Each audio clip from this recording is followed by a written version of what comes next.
Nobody told me grief had different types.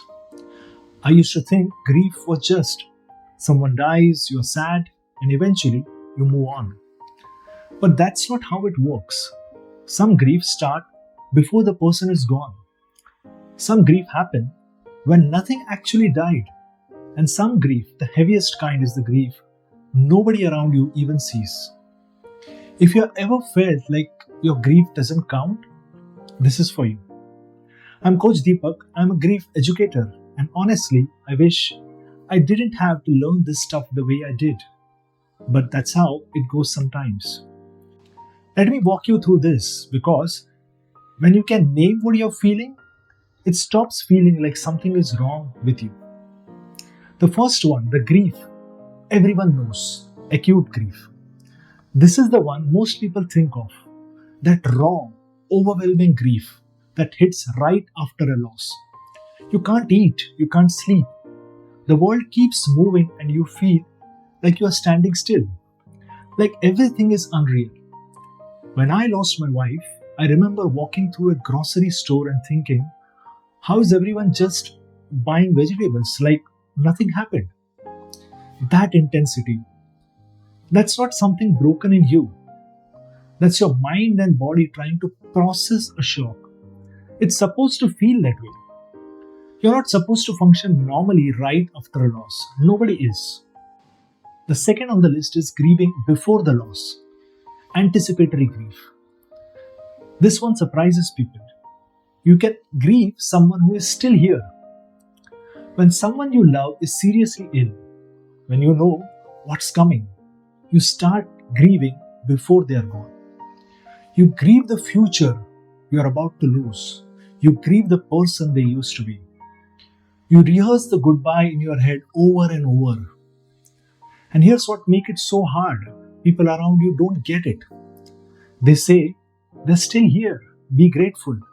And you are grateful. But you're also grieving. Both of these can be true at the same time. Feeling grief before someone is gone doesn't make you disloyal. It makes you human.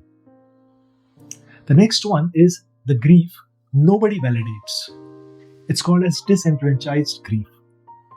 This is the one you really want to hear. This is a grief that society doesn't recognize, doesn't give you the permission to feel. What does that look like?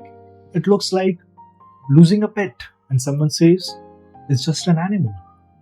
Losing an ex and someone says, you chose to leave. Losing someone who was abusive and someone says, you should be relieved. Losing a pregnancy and someone says, you can try again. Losing your health, your career, your identity, and someone says, at least you're alive. When people don't acknowledge your grief, something dangerous happens. You start questioning yourself. Do I even have the right to feel this? Yes, you do. Grief doesn't ask for permission. It comes because something you loved, something that mattered to you, was taken away. Period. And when nobody around you sees it, that doesn't make your grief smaller. It makes it heavier because you're carrying it all alone. The next one is when losses pile up. It's called as cumulative grief. Sometimes grief doesn't come alone. Loss after loss. Before you had the time to process the first one. This happens to caregivers a lot. It happens in families where multiple people fall ill. It happens when a new loss triggers all the old losses you never fully dealt with. You're not just grieving one person, you're grieving everyone all at once.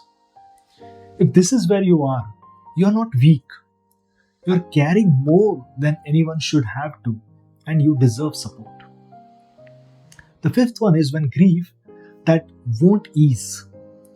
For most people, grief slowly, and I mean slowly, becomes more manageable. Not gone, not smaller, but you learn to carry it differently. But for some people, it doesn't. It stays as intense as day one, months, years. It doesn't soften.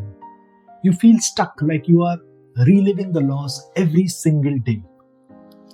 That has a name. It's called as complicated grief. And I want to be clear about something. It is not a character flaw, it's not weakness. It's a real condition and it's treatable with right support, therapy, grief counseling, community. People do find their way forward. And if that's where you are right now, please reach out. You don't have to carry this alone. The next one is when the whole world hurts. Collective grief. One more type that nobody really talks about. You know how during the pandemic, even if you didn't lose someone personally, something still felt off, like the world shifted under your feet. That's collective grief. Oh, when a whole community or a whole world grieves together. A pandemic, a disaster, a war. You feel it even without a personal loss because you lost something too. Safety, trust, the world as you knew it. That grief is real. You don't need a personal loss to justify feeling. So these are the types. The one everyone knows, the one before the loss, the one nobody sees, the one that piles up, the one that won't ease, and the one we all share. Why does this matter? Because when you put a name to what you're feeling, something shifts. You stop thinking something is wrong with me. You start realizing this is a kind of grief. Other people go through this too, and I'm not alone.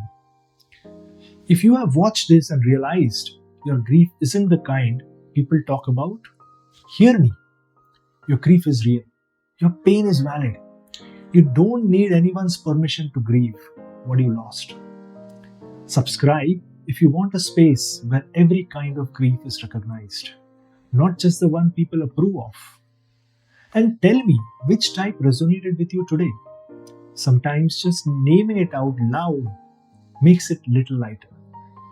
If you need support, the Heal Together Circle is there. You don't have to carry this alone.